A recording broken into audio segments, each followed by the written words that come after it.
우리 저한테 오늘 희정이네요. 응? 희정이부터 할렐루야 샬롬 하고 우리 꿈동이들 아주 이쁘게 나와서 아주 눈을 동그랗게 뜨고 뒤에 쳐다보고 있는데 우리 기도하시겠습니다. 이쪽에 인사하시겠습니다. 이쪽에도 저만큼만 그죠?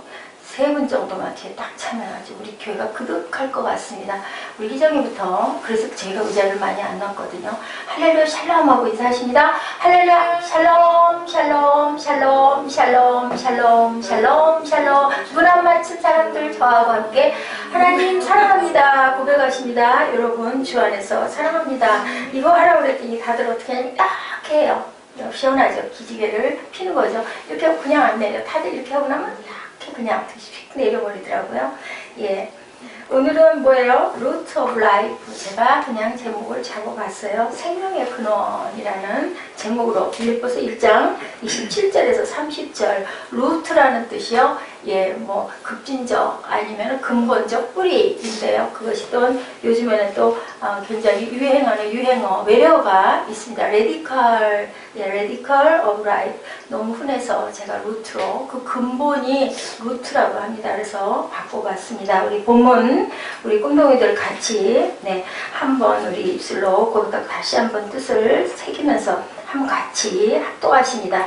오직 너희는 그리스도의 복음에 합당하게 생활하라. 이는 내가 너희에게 가보나 떠나 있으나 너희가 한 마음으로 서서 한 뜻으로 복음의 신앙을 위하여 협력하는 것과 무슨 일에든지 대적하는 자들 때문에 두려워하지 아니하는 일을 듣고자 합니다. 이것이 그들에게 멸망의 증거요 너희에게는 구원의 증거니 이는 하나님께로부터 난 것이라. 그리스도를 위하여 너에게 은혜를 주신 것은 다만 그를 믿을 뿐 아니라 또한 그를 위하여 고난도 받게 하려 하십니다. 너에게도 그와 같은 싸움이 있으니 너희가 내 안에서 공부하여 이제도 내 안에서 듣는 바니라. 아멘. 자, 빌립보서는 어떤 성경이에요? 누가 썼어요? 바울. 빌립이요. 바울이 어디서 썼어요? 감옥에서 누구에게? 누구에게? 빌립보에 있는 성도들에게. 그죠? 아멘. 우리 꿈동이들 너무 공부를 잘해서 잘 알아요. 자, 본문 말씀을 쉬운 성경에 보니까 이렇게 해석을 하고 있습니다. 자, 그 본문이에요. 잘 좀 들어보세요. 여러분의 행동은 한결같아야 합니다. 한 비전을 품고 한 마음으로 굳게 서서 사람들이 메시지 곧 복된 소식을 신뢰하도록 분투하십시오. 예, 그 쉬운 성경 내용이에요. 이 삶에는 그리스도를 신뢰하며 사는 것만 있는 것이 아니라 그리스도를 위해 받는 고난도 있습니다. 고난은 신뢰만큼이나 값진 선물입니다. 여러분은 내가 어떤 싸움을 싸워왔는지 보았고 지금도 이 편지로 계속 소식을 듣고 있습니다. 여러분도 똑같은 싸움을 지금 하고 있습니다. 누가? 바울이 빌립보 교인들에게 고난도 신뢰만큼 값진 선물이다 라고 얘기합니다. 장용호의 건축가 세계에서 인생을 배우다에 나오는 얘기입니다. 여러분들 공감해 가십니까? 세상을 두려워하는 사람이 있고 세상이 두려워하는 사람이 있다고 합니다. 세상을 두려워하는 사람이 있고 세상이 두려워하는 사람이 있다고 합니다. 우리는 과연 어디에 속해 있을까요? 자, 우리 저기 이정현 자매, 세상을 두려워하는 사람은 어떤 사람일까요? 예수님 안에 혼내가 있지 않은 자. 아, 맞아요. 그죠? 그 두려움이라는 건 뭐예요? 두려움의 두려움의 본체가 뭐예요? 사단이에요. 그죠? 그 다음에 뭐예요? 세상이 두려워하는 사람 뭐예요? 자, 이기고 승리하고 나가는 뭐에서? 주 안에서. 그죠? 뭐라고 그랬어요? 세상이 감당할 수 없는 사람이다. 그죠? 톱으로 켜도 불시련이 다가와도 불 속에 빠져도 절대로 뒤로 물러서지 않고 어디에서도 주님만 찾는 사람. 카타콤 60층 밑에 지하에서도 생명이 다해도 주님을 믿겠다고 하는 사람들 세상이 감당해요? 못해요? 감당 못해요. 세상을 두려워하지 않고 세상에 두려워하는 사람의 특징 3가지 있다고 합니다. 특징, 세상이 두려워하는 사람 특징 뭘까요? 어떤 사람일까요? 여러분들 첫째, 꿈이 있는 사람. 네, 꿈이 있는 사람, 비전이 있는 사람. 둘째, 돈, 명예, 권력을 쫓는 사람, 쫓지 않는 사람. 돈, 명예, 권력을 쫓는 사람, 쫓지 않는 사람, 상관없는 사람, 그런 건 뭐 별 문제 없어. 셋째, 자기의 꿈을 위해 무엇도 두려워하지 않는 사람, 죽음도 30점.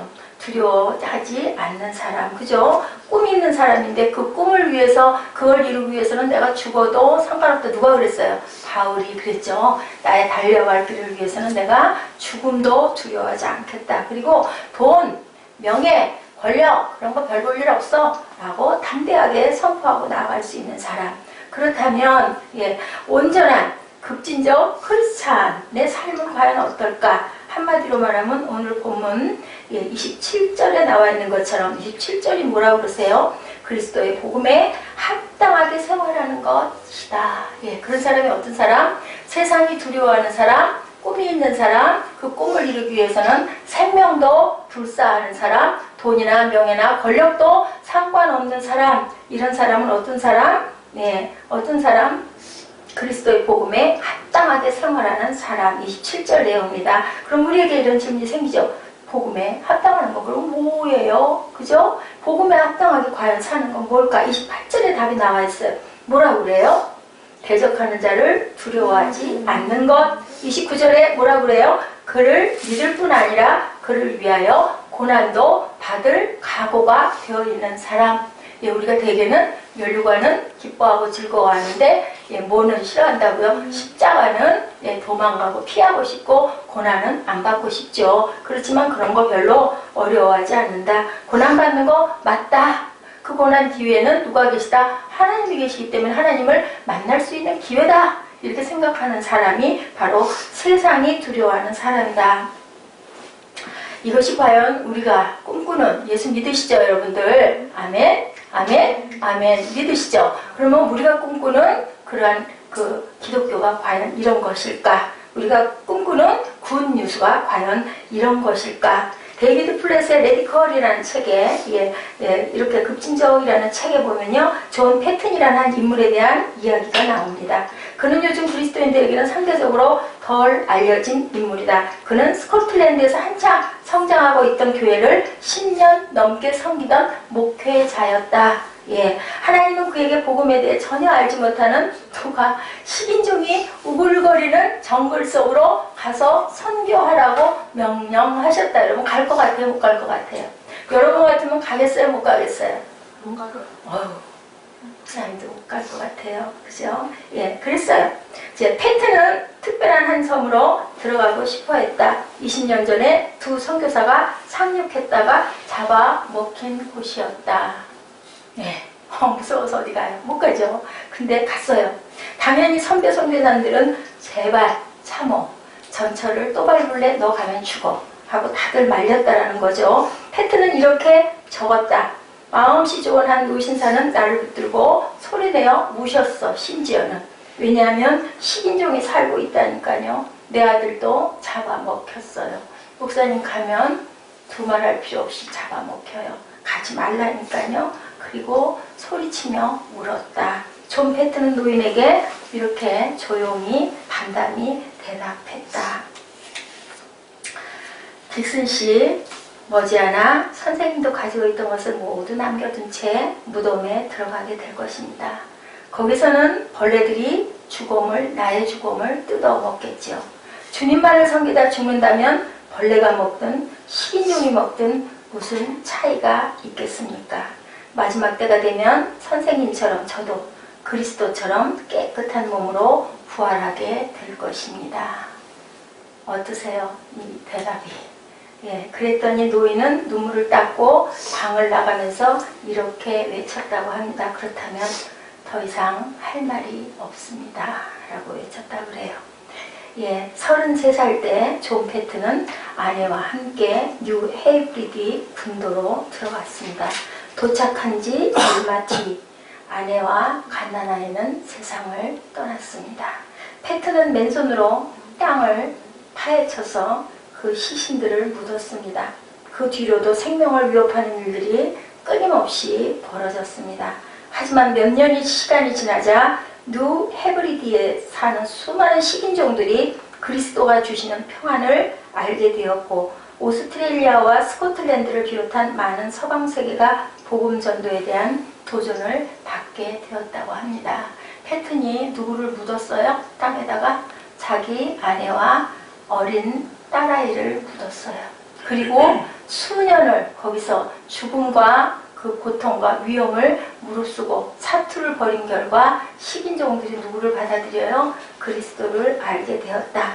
오늘 사도 바울이 빌립보에 있는 교인들에게 편지했을 때 뭐라 그래요? 그리스도의 복음에 합당하게 생활하라 라고 말합니다. 예, 그 말은요, 하늘나라의 시민으로 합당하게 살라라는 뜻으로 다르게 표현될 수 있죠. 여기서 시민이라는 말에 여러분들 함께 저와 함께 묵상해 보십니다. 우리나라 사람들이 한때 그죠, 미국에 이민을 가서 살고 싶어서 시민권을 따려고 무척 경쟁이 치열했었어요. 예, 미국 시민으로 살면 어때서요? 혜택을 볼 수가 있잖아요. 첫째는 자녀들을 거기서 기르면서 어학이 되죠. 그렇기 때문에 나중에 한국에 돌아왔을 때 사무엘 한국에 돌아왔을 때 어학만 잘해도 먹고 살 수가 있기 때문에 너도나도 미국으로 이민을 가려고 했었을 때가 있었어요. 이민을 가서 시민권을 따려고 했었는데 그 혜택, 하지만 시민이 되기 위해서는 뭐를 해야 돼요? 굉장히 까다로운 절차가, 특히 동양인 중에도 우리 한국 사람에게는 굉장히 까다로운 절차가 저도 기억이 납니다. 시험도 봐야 되고 법도 지켜야 되고 찾을 수 있는 권리만 있는 것이 아니고 뭐가 있다? 해야 할 의무가 있다라는 거죠. 예를 들어 그건 패스하려면 뭣도 있어야 되고 또 굉장히 신용도 좋아야 돼요. 우리나라에서 어떤 범죄에 가담했거나 어떤 그런 게 조금만 있어도 결격사유가 있어도 갈 수가 없었어요, 미국에. 네, 어떤 면에서 보면요, 희생이라고 할 수 있지만 희생보다 보상이 큰 것이죠. 법을 지키며 세금을 내는 거, 그죠? 희생이기도 하는데 그것으로 인해 내가 보호를 받는 보상이라고도 할 수 있다는 거죠. 제가 오늘요, 그 본문 말씀의 제목을 루트 라이프라고 잡았지만 무엇이 과연 근본이고 무엇이 과연 뿌리이고 무엇이 과연 레디칼이라는 뜻일까요? 2015년을 시작하면서 내린 정의는요, 어떤 특별한 삶이 아니라 우리가 믿는 바를 사는 것이 바로 뿌리가 아니겠는가, 정의의 뿌리가 아니겠는가. 어떻게 해요? 믿음을 지키며 하나님의 뜻대로 사는 것이 과연 우리가 살 수 있는 어디의 시민의 근본이다. 하늘나라의 시민의 근본이다. 시민이라는 생각 조금 더 해보죠. 사무엘 눈 좀 뜨면 이쁘겠다. 사무엘 눈 좀 떠. 반드시 앉아. 응? 아주 자려고 턱을 거기다 대고 작정을 했어. 지금 시간이 무슨 시간? 밤 12시? 몇 시? 낮 12시. 어? 제발 눈을 뜨고 나랑 눈 좀 맞추게. 아이 컨택 좀 하자. 아멘? 아멘. 예. 우리가 하늘나라의 백성임을 믿는 것이 아니라요, 그 나라의 백성이 되었기 때문에 마땅히 해야 할 일을 한다면 우리의 삶이 무척 레디칼해질 수 있다는 거죠. 네. 조금 더 시민이란 말 생각해보죠. 시민권을 유지하기 위해 해야 할 일은요, 단순히 경제적인 활동뿐이 아니라 그 나라에 머무는 시간이 필요하다. 시민권 가진 사람들, 그죠? 우리 잠깐 가면 어때요? 나와야 돼요. 3개월인가 뭐 기간이 있더라고요. 그 이상 있으면은 안 돼요. 쫓겨나요. 특별히 나라의 명을 받고 파송되기 전에는요, 개인적인 이득을 위해 나갈 경우에는 반드시 돌아와서 채워야 할 기간이 필요하다는 거죠. 만일 누군가가 시민이라고 하면서 특권만 드리고 의무를 하지 않는다면 어떻게 될까요? 얼마나 미울까요? 그죠? 시민권을 얻었다고 하지만 아직 이전 국가에 머무는 것이 아닐까? 여러분들은 어디의 시민이십니까? 여러분들은 어디 시민이세요? 응? 자, 어디? 영어로 어디? 우리 맨날 영어로 예배할 때 뭐, 어디? 킹덤 오브 헤븐. 아멘? 거기 시민이에요. 그러면 어떻게 해야 된다고요? 특권. 무슨 특권? 우리는 구하면 아버지께서 주신다. 찾으면 찾을 것이다. 두드리면 열릴 것이다. 근데 아까 얘기했죠. 시민이 되기 위해서는 우리는 또 무엇도 있어야 된다. 우리가 해야 할 의무가 분명하게 있다라는 거죠. 아까 우리 꿈동이들하고도 그 말씀 나눴던 것 같아요. 그죠? 우리 성경 찾으면서 어떻게 된다고요? 우리가 하나님의 은혜 안에 들어가기 위해서는 세상 사람들이 우리를 어떻게 한다고요? 하나님의 자녀이기 때문에 여기 세상이 누구의 세상? 누구의 세상? 우리 세상? 누구의 세상? 네, 그렇기 때문에 우리가 하나님, 예수님을 믿고 가면 누가 우리를 어떻게 한다고 그랬어요? 예수님이 우리를 구원하십니다. 구원하는데 그러다 보니까 세상 사람들이 어떻게 한다고 아까 나왔죠? 부자 어떻게 한다? 구원한다. 어떻게 한다? 자, 그거 맞추면 지금 50점 줄게. 미워한다! 희정이 딩동대 50점. 미워할 것이다 그랬어요. 왜냐면 여기는 하나님의 나라가 아니기 때문에 미워할 것이라고 했죠. 어떻게 그렇게 맨 뒤에 앉으면 제일 키도 조그만한 희정이가 맨날 답을 맞출까? 성경을 참 잘 알고 아주 집중을 해요. 자, 누군가가 시민이라고 하면 조금만 누리면 의무를 다하지 않기 때문에 미움을 받는 거죠. 미운 거죠. 우리가 하늘나라의 시민이라고 하면 우리가 속해 있었던 나라의 국적을 포기해야 된다 하면, 자, 우리가 어디에 속해 있었어요? 원래는? 천국. 원래 천국? 세상. 여기. 그래서 우리는 뭐가 됐어요? 이제는 천국 시민권을 받았으면 뭐를 포기해야 돼? 이 땅을 포기해야 된다. 아멘? 포기해야 된다라고 합니다. 삶의 방식이 바뀌어야 될까요? 안 바뀌어야 될까요? 바뀌어야 되겠죠. 그죠? 나 이제 여기 사람이 아니니까 어디 법을 따라가야 돼요? 하늘나라 법을 따라가야 된다. 그 법이 어디 있다? 하늘나라. 어디에 있다?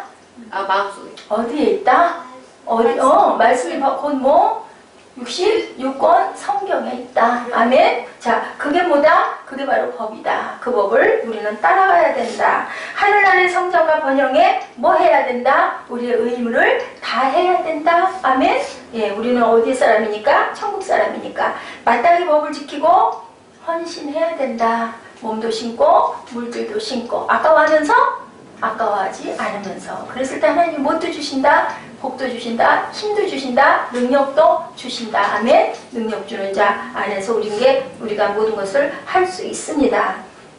그런데요, 불행하게도 많은 사람이 하늘나라의 시민은 되었지만 하늘나라의 시민으로 살지 못하고 있다는 게 안타깝죠. 그래서 사도 바울은 늘 우리를 군사로 비유합니다. 아마도 시민보다 훨씬 더 와닿는 비유이죠. 본문 29절, 30절을 우리 한번 볼까요? 시작. 그리스도를 위하여 너에게 은혜를 주신 것은 다만 그를 믿을 뿐 아니라 또한 그를 위하여 고난도 받게 하려 하심이라. 너에게도 그와 같은 싸움이 있으니 너희가 내 안에서 본바요 이제도 내 안에서 듣는 바니라. 자, 싸우려면 누가 싸워요? 군사가 돼야 싸운다라는 이야기를 여기서 말씀하고 있어요. 군사의 우선순위는 자신의 만족이나 기쁨을 찾지 않죠. 누구 뜻대로 해요? 자기를 부르신 일을 위해 최선의 삶을 산다는 거죠. 자, 군인들이 누구 말씀에 딱 들어야 돼요? 누구 말씀? 대장 말씀에 그대로 순종해야 되죠. 뭐 거기에 토가 달려요, 안 달려요? 군대 가면 안 달려요. 토 달고 말 안 들으면 어디 가요? 군대 영장. 어떻게 그렇게 잘 알아? 군대도 안 가는데 영장 가요? 똑같아요, 그죠? 자, 우리가 말할 필요가 없는 거예요. 우리는 군대이면 군대에 누구 대장이신 예수님의 말씀대로 살아야 된다. 자기를 부르신 일을 위해 어떤 삶을, 최선의 삶을 살아야 되겠죠. 어떻게 시간을 보내지 어떤 일에 우선순위를 둘지를 물을 필요가 없다. 군대에서 복무하는 순간에 자신의 모든 권리를 온전히 내려놓죠. 그래서 군대 가면 뭐가 된다고 그래요? 그런 말 저는 들었어요. 군대 가 있는 시간은 완전히 뭐라고요? 아예 그냥 기초적인 그냥 바보가 돼서 아무 생각도 하지 말고 그냥 하라는 대로 시키는 대로 내 머리를 쓸 필요가 없다. 자, 우리 천국 시민이면 머리를 쓸 필요가 있다 없다? 없다. 누가 말씀하시는 대로 아버지께서 누가 대신 빌어주신다고? 성령이 말씀해 주시는 대로 성경 말씀 안에서 우리가 그렇게 살아가면 아버지께서 우리를 책임져 주신다. 대신 일해 주신다. 그 뜻입니다. 훈련과 전쟁은 고난의 시간이기도 하죠. 그죠? 전쟁이 일어나면 고난의 시간이에요. 그죠? 그런데 불림을 받은 이유가 전쟁에 승리하기 위함이기 때문에 마땅히 싸움을 하지만 그 싸움에서 우리는 분명히 승리한다. 아멘? 아멘. 누가? 다윗이. 그죠? 싸움이 일어났을 때 전쟁하려고 작전을 짜지 않고 어떻게 했어요? 찬양하고 하나님께 먼저 기도하죠. 제단 쌓죠. 어떻게 할까요? 너는 치러 올라가라. 아멘. 올라가겠습니다. 두 번째 또 블레셋이 또 쳐들어왔어요. 하나님 어떻게 할까요? 먼저 기도하죠. 내가 다 작전을 짜고 여기다 이렇게 배치하고 이렇게 하지 않고 어떻게 할까요? 그랬더니 이번에는 밭 사이에 숨어 있다가 뽕나무 밭 사이에 숨어 있다가 내가 신호를 하거든. 네가 쳐라. 내가 대신 싸워 주리라. 그래서 누가 이기게 하셨어요? 하나님이 이기게 하셨더라. 제 첫 토요일 날 제목이었어요. 하나님이 이기게 하셨더라. 자, 레디칼이라는 것은 합당한 삶이라는 거죠. 우리가 근본적인 어떤 하나님의 뿌리를 알고 살아야 된다. 리처드 스턴스의 구멍난 복음 이후에 두 번째 책 끝나지 않은 복음에서 하늘 시민으로 합당한 삶에 대하여 이렇게 얘기하고 있습니다. 그에게 합당한 삶이란 제자와 결신자를 구별하는 것이다. 우리의 신앙이 레디컬하지 못한 이유는 결신자로 살지만 제자로 살지 않기 때문이라는 거죠. 여러분들 성도와 주님의 제자는 다를까요? 같을까요? 달라. 자, 교회 나오는 성도와 예수님의 제자 훈련한다고 그러죠. 같아요? 틀려요? 같아요. 틀려요. 예수님의 제자는 어떻게 해요?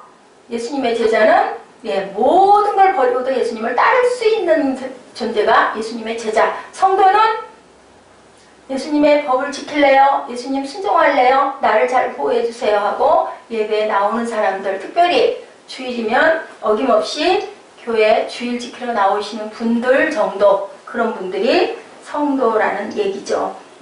우리가 합당한 삶을 제자와 결신자를 구별하는 거라는 것은 이런 차이가 있다. 신앙이 레디컬하지 못한 이유는 결신자로는 살지만 제자로 살지 않기 때문이다. 첫 번째, 삶에서 하나님의 다스림에 복종하는 거죠. 마태복음 10장 39절에 자기 목숨을 얻는 자는 어떻게 될 것이요?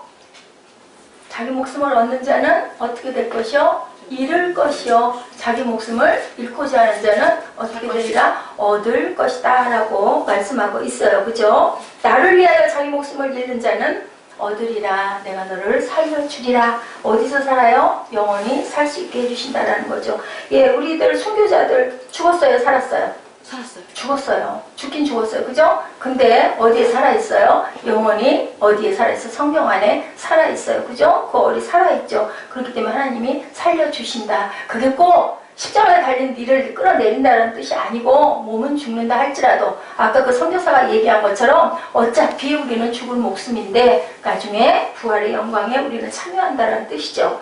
우리 인생을 우리 뜻 대신 누구의 뜻으로 채우면서 시작하는 거다. 하나님의 뜻으로 채우면서 사는 것이다. 하나님의 다스림에 복종하는 것이 과연 하나님의 뜻으로 채우며 살아가는 것이다 라고 말씀하고 있습니다. 평생을 살아가면서 그리스도를 닮기 위해 뭐예요? 헌신하는 삶을 의미합니다. 너무너무 부족하지만, 너무너무 어이없지만, 너무너무 간격이 넓지만 그래도 우리는 거기를 바라보고 살아가는 것이 바로 하나님의 다스림에 복종하는 우리의 삶, 특별히 제자된 삶이다. 우리의 삶의 주인으로 그분이 인식되는 순간 어떻게 이전의 삶과 같은 삶을 우리가 살 수 있겠습니까?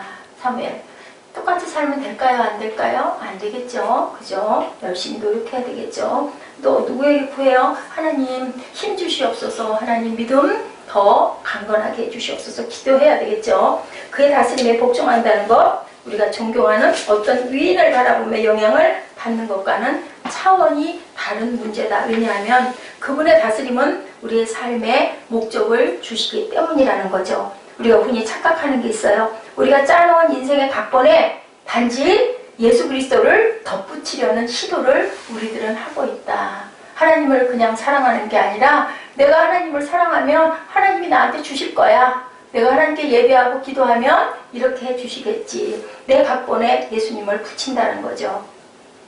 우리의 계획에 그분을 집어넣고 일주일에 한 번 예배를 드리고 가끔 기도하고 성경 보면서 의무를 다한 것으로 만족하려는 태도가 잘못됐다. 하지만 우리가 하나님께 합한 삶을 산다는 것, 누구처럼? 다윗처럼 현재 우리가 가진 모든 것, 우리의 관계, 삶의 계획 모두를 그분의 발 아래 내려놓는 것이다 라고 말씀합니다. 존 스토트의 제 기독교의 기본 진리에 이런 말이 나옵니다. 이 땅에서 순례의 여정의 끝이 가까우는 지금 내 생각이 어디까지 이르렀는지 우리 한번 나누어 보십니다. 그것은 하나님은 자기 백성이 그리스도처럼 되기를 바라신다라는 거죠. 아멘. 모본으로 오셨죠. 예수 그리스도께서 너희도 그렇게 살아라 라고 모본으로 주님을 보내주시고 그 그리스도를 하나님의 아들이라고 믿는 자는 내가 너희에게 구원을 이루어 주시리라 라고 말씀하시죠. 그리스도를 닮아가는 것이 하나님의 백성을 향한 하나님의 뜻이라는 거예요. 두 번째는 하나님의 가치가 다스리는 공동체를 형성하는 것이다. 두 번째는 사도행전 2장 46, 7절에 보면요. 초대교회에서 성령을 받고 하나님의 공동체를 형성한 삶이 소개되고 있죠. 너무 유명한 구절이지 않습니까? 우리 한번 읽어볼까요? 사도행전 2장 46, 7절입니다. 우리 함께 찾으신 분 저와 함께 합독하십니다. 날마다 마음을 같이하여 성전에 모이기를 힘쓰고 집에서 떡을 떼며 기쁨과 순전한 마음으로 음식을 먹고 하나님을 찬미하며 또 온 백성에게 칭송을 받으니 주께서 구원받는 사람을 날마다 더하게 하시리라. 거기에 뭐가 있기 때문에 모든 사람들이 하나님을 칭송했을까요? 거기에 뭐가, 그 사람들에게 무엇이 있기 때문에? 기쁨. 아멘. 30점. 자기 점수는 자기가 계산을 하세요. 한 나라가요, 도시, 동으로 공동체를 구성하는 것처럼 교회는 하나님 나라의 구성 원리를 따라야 합니다. 예수님을 믿는 이들이 모여 예배하고 훈련하고 섬기는 체제를 갖추는 거죠. 크리스천 공동체는 하나님 말씀의 진리를 따라 그분의 통치 아래 살려고 애쓰기 때문에 필연적으로 이 세상에서는 레디컬한 공동체의 삶을 살 수밖에 없다. 근본적인 하나님의 법대로 다스림을 받는, 그래서 세상이 우리를 미워할 수밖에 없다라고 주님이 말씀하십니다. 예수님은 이 땅에서 믿는 자들이 살아가야 하는 공동체의 비전을 우리에게 주셨죠. 하나님과의 올바른 관계, 그리고 우리가 사는 이 사회에 대한 혁신적인 반응입니다. 인간이 세운 나라에서는 성공한 사람들을 축복할 때, 하나님의 나라에서는 가난한 자, 애통하는 자, 온유한 자, 의에 줄이고 목마른 자, 박해받는 자들을 축복하고 계십니다. 하나님 나라의 이론이 된다는 것, 세상의 시기와 복수, 갈등, 분노, 정욕에 세상에서 바보같이 자기 자신의 것을 내놓는다는 것을 의미하죠. 하나님의 방법은 사람의 방법과 같지 않죠. 우리가 볼 때는 엄청난 손해인 것 같고, 우리가 볼 때는 정말 미련한 것 같고, 우리가 볼 때는 말도 안 되는 것 같은 그 일이 하나님의 방법으로는 이루어진다는 거죠. 그리고 우리가 이해하지 못할 세상에서 살아가며 걱정하고 염려할까봐, 걱정과 염려는 누구의 것이라고? 이방인의 것이다. 그죠? 그의 나라와 의를 위해 살면 모든 것을 하나님께서 책임지시리라고 말씀하십니다. 내가 계획하고, 내가 설계하고, 내가 연구하고, 내가 생기지도 않은 일을 걱정하고 앉아있으면 절대로 하나님이 일을 하실 수가 없는 거죠. 뭐라고 그러셔요? 그럼 네가 해봐. 그리고 기다리신다는 거죠. 근데 우리가 뭐 할 때? 기도할 때 아무것도 하지 않고 기도할 때 아버지께서 이루어 주신다라고 말씀합니다. 예, 마태복음 7장 24절입니다. 남에게 대접을 받고자 하는 대로 너희도 남에게 대접하라. 7장 12절입니다. 누구든지 나의 이 말을 듣고 행하는 자는 그 집을 어디에 지어요? 반석 위에 지은 지혜로운 사람 같으리니 비가 내리고 창수가 나고 바람이 불어 그 집에 부딪히되 무너지지 아니한다라고 말씀하세요. 우리가 하나님의 진리에 기초를 둔 전혀 다른 공동체를 형성하며 그분의 다스림을 받기 시작할 때 세상이 이해할 수 없는 근본적인 뿌리의 삶을 살게 되며 그것이 시작이 된다. 세 번째입니다. 하나님의 대사로 세상에 들어가는 거다. 무엇이 되어서 전도자가 돼서 세상에 들어간다. 하나님을 만난 사람들은 모두 다 신분이 변화한다라는 거죠. 우리가 늘 얘기하죠. 우물가의 여인도 신분이 변화됐죠. 나다나엘도 무화과 나무 아래서 주님을 만나고 신분이 변화됐죠. 빌립도 변화됐죠. 시몬도 변화됐죠. 시몬이 누가 됐어요? 베드로가 됐죠. 뭐가 됐어요? 반석이 됐죠. 내가 그 위에 교회를 세우리라. 누가? 안드레가 그 형에게 가서 전도를 합니다. 이렇게 변화된 삶을 산다. 세상이 감당할 수 없는 증인의 삶, 세상에 생명을 내놔도 아깝지 않은 하나님이 그 정열과 성령의 충만함을 부어주셔서 이렇게 바뀐다라는 거죠. 고린도후서 5장 20절입니다. 그러므로 우리가 그리스도를 대신하여 사신이 되어 하나님이 우리를 통하여 너희를 권면하시는 것 같이 새로운 공동체의 성경적인 나라는 온전히 하나님의 개입에 있습니다. 성경적인 나라는 하나님의 말씀 속에 살아있다라는 거죠. 죄악된 세상에 선지자를 보내시고 예수 그리스도를 보내심으로 말미암아 성소와 지성소를 막던 휘장이 갈라지고 하나님의 관계를 회복하게 하신 하나님이시라는 거예요. 버릴 수 없기 때문에 이제 우리가 세상으로 나가 하나님의 대사가 돼서 그 관계를 회복하라고 부르시는 거죠.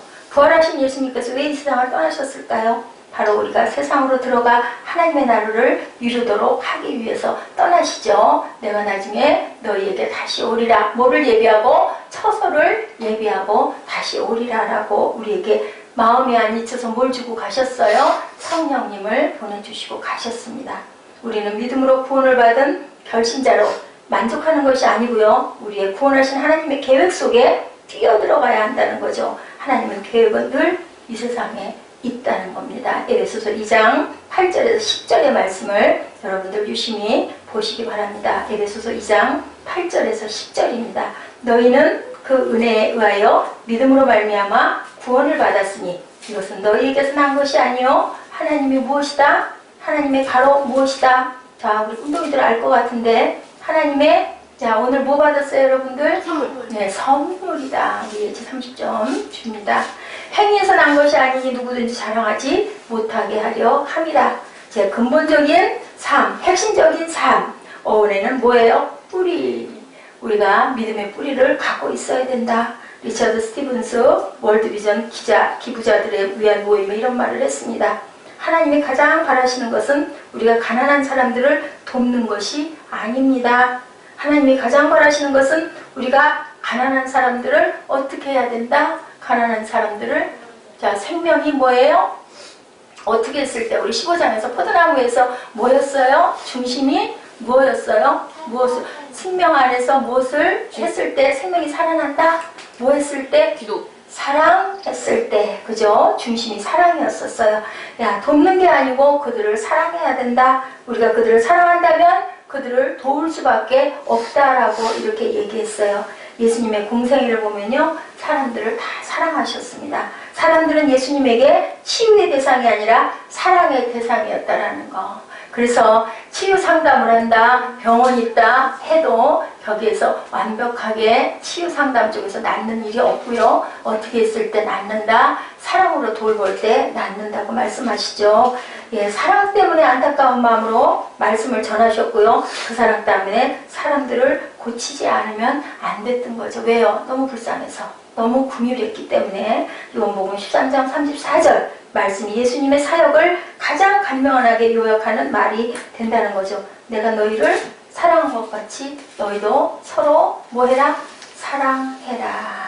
예, 오늘 본문에 보면요, 싸움이라는 말씀이 나오죠. 말씀을 묵상하는 중에 사랑과 싸움이 참 안 어울리는 말처럼 보이지만 어때요? 사랑하기 때문에 부부싸움을 합니다. 아멘? 예, 전혀 관심이 없는 사람하고는 싸울 이유가 없죠. 그래서 싸울 수밖에 없다. 사랑하기 때문에 싸운다. 29절이죠. 그리스도를 위하여 너에게 은혜를 주신 것은 다만 그를 믿을 뿐 아니라 또한 그를 위하여 고난도 받게 하려 하심이라. 30절입니다. 너희에게도 그와 같은 싸움이 있으니 너희가 내 안에서 본 바요 이제도 내 안에서 듣는 바니라. 하나님께서 우리에게 은혜를 주신 이유는요, 그리스도를 위하여 고난을 받게 하려 함이다. 싸움도 있다. 싸울 것도 감당해야 된다. 리처드 스탠스의 책에 소개된 아들 피트의 설교입니다. 영적 보디빌더들이라는 제목이에요. 보디빌더들은요, 울퉁불퉁한 근육과 번쩍거리는 건강한 피부색을 떠올리고 뭐예요? 근육을 키워요. 어머, 놀라웠어요. 제가 이거 보다 보니까요, 하루에 밥을 18번이나 먹는다고 합니다. 18번을 어떻게 먹을까요? 잠자는 시간 빼면은 깨는 시간이 얼마나 돼요? 한 16시간 될까요? 8시간을 보면? 그러면 18번 먹으려면은 1시간에 한 번씩 밥을 먹어야 된다는 얘기예요. 먹는 시간도 있을 건데, 예, 그 사람들은 어떻게 해야 돼요? 그냥 이 사람들은 운동선수도 아니죠. 세상에서 가장 힘센 사나이 선발대회에서 하듯이 근육을 이용해서 트럭을 끌어당기거나 자동차를 들어올리는 것도 아니고요. 다만 뭐만 해요? 그냥 다니면 돼요. 보여주고 다니는. 그 역할을 하려고 하루에 18번씩 밥을 먹고 근육을 키우고 있다는 거죠. 예, 그게 바람직할까요?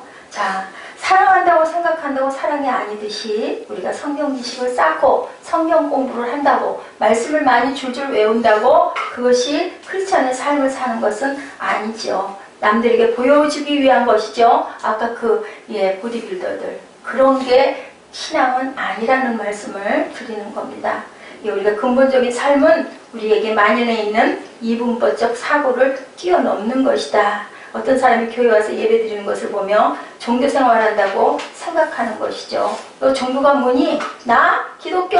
일요일에는 교회가 종교 생활입니다. 이게 크리스찬 맞을까요? 아닐까요? 아니죠. 그렇게 해서는 안 되는 거죠. 종교 생활이라는 건요, 시간과 공간을 정해놓고 살아간다는 거죠. 예배를 드리는 날과 예배를 드리는 공간이 정해져 있다. 크리스찬들은 어떻게 해야 된다? 삶이 예배가 돼야 한다. 어느 자리에서나 예배할 줄 알아야 된다. 내가 맡은 부분에서 최선의 삶을 살아낸다. 누구에게 의지하여? 아버지께 의지하여. 누구의 방법으로? 아버지의 방법으로. 아버지가 기뻐하시는 믿음이 없이는 너희를 내가 기뻐하지 않는다라고 말씀하시죠. 그 마음으로 살아가라는 거죠.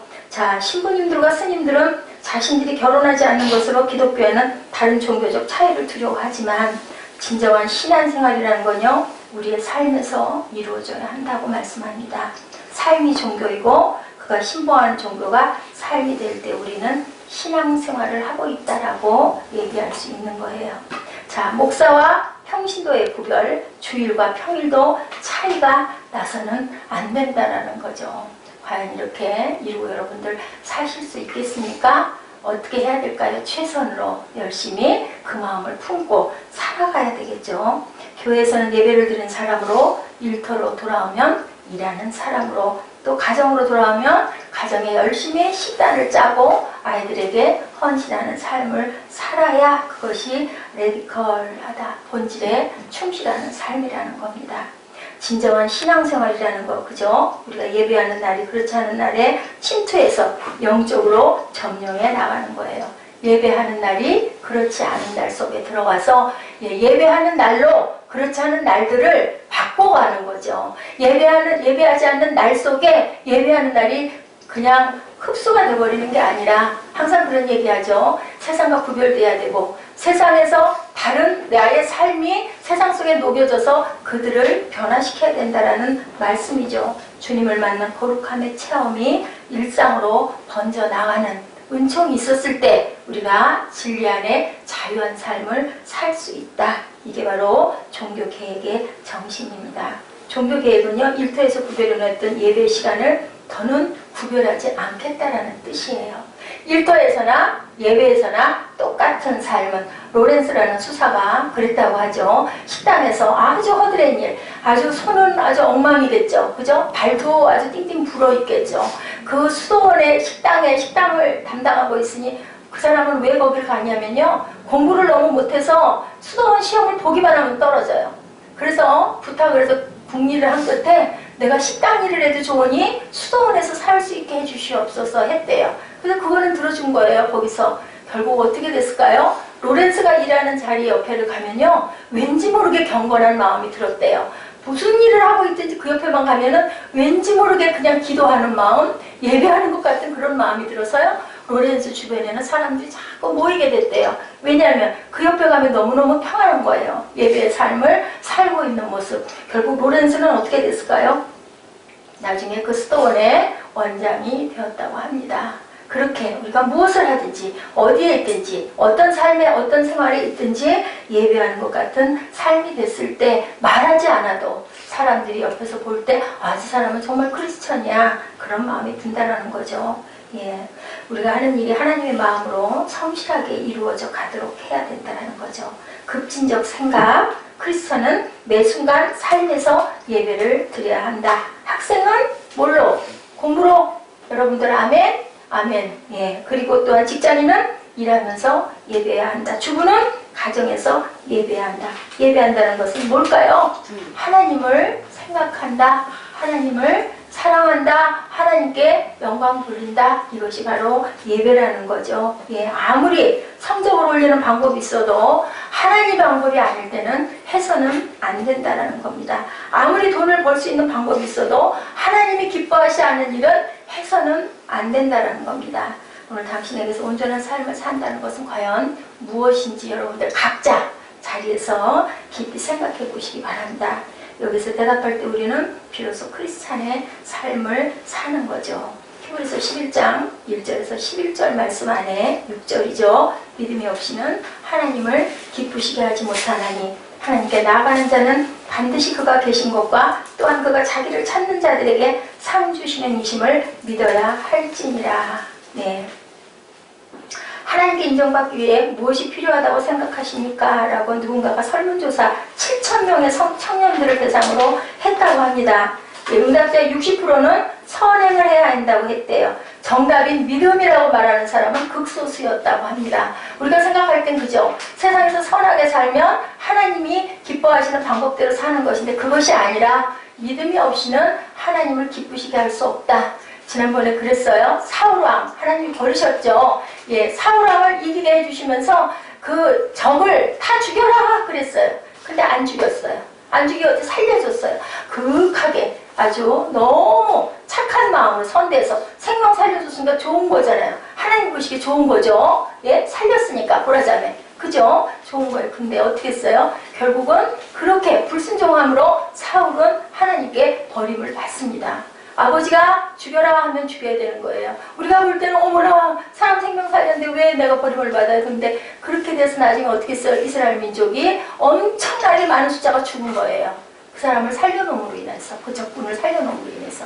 그렇기 때문에 우리는 당장 일어나는 일은 모릅니다. 당장 일어나는 일이 내게 완전히 이렇게 퍼펙트야 이거 이렇게 해야 돼. 인데 하나님의 방법과 뜻은 그게 아닐 수 있다라는 거. 자, 아브라함이 어떻게 했어요? 아브라함이 이삭을 바쳤는데 이삭이 죽었어요? 살았어요? 안 죽었어요. 왜냐하면 그 이삭을 통해서 내가 너의 그 대대손손을 번창하게 하리라 했는데 갖다 바치래 모리아산에다. 그거 완전히 하나님 미쳤지? 여러분들 그렇게 말하겠죠? 아이고 되고 통곡하겠죠? 근데 어떻게 했어요? 아브라함은 아무 말 없이 모리아산으로 아들을 손을 잡고 갔어요. 이삭도 대단해요. 나이가 몇 살? 15, 6세. 우리 사무엘보다 훨씬 커. 우리 사무엘요, 내가 이렇게 해서 그 효자손 붙들고 때려주려고 그러면 내 팔을 탁 잡아요.